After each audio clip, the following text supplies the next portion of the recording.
Ukraine's recently elected president was greeted by French President Emmanuel Macron at the Élysée Palace. Volodymyr Zelenskyy flashed a peace sign as he prepared to meet Vladimir Putin for the first time. The Russian leader arrived shortly afterwards for talks aimed at paving a way to peace in eastern Ukraine.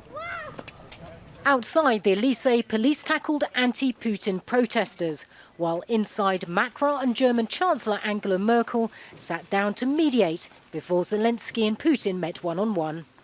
After nearly 9 hours of talks, the leaders agreed to a ceasefire by the end of 2019, a prisoner swap, and to hold another summit in 4 months. But there was little common ground on eastern Ukraine's future. Putin wants a special status for the Donbass region, led by Russian-backed separatists. We need to synchronize the negotiation process with political settlement. First of all, it means amendments to the constitution that will ensure special status to Donbass on constant terms. We need to prolong the agreement of special status of several regions of Donbass. It should have constant character, as agreed in the Minsk Accord. Zelensky made it clear that he would not compromise Ukrainian sovereignty. I want to establish the principles that I'll never violate as Ukraine's president, and that the Ukrainian people would never accept. The federalization of Ukraine is impossible. Ukraine is a sovereign state. More than 13,000 people have been killed in the 5-year war in eastern Ukraine between government forces and Russian-backed fighters. Close to the front line, weary residents in the city of Donetsk said they were cautious about the talks.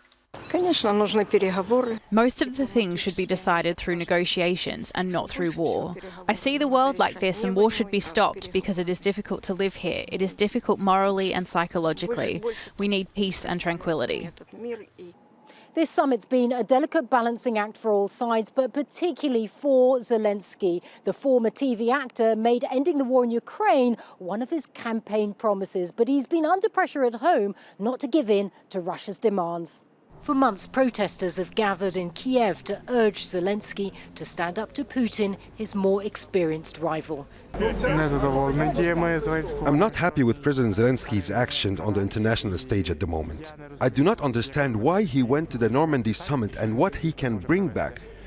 The French president called the conflict in Ukraine an open wound on the European continent. The summit may not have offered any major breakthroughs, but the fact that Putin and Zelensky had agreed to come together at all was seen as progress and a step to building trust. Natacha, Butler, Al Jazeera, Paris.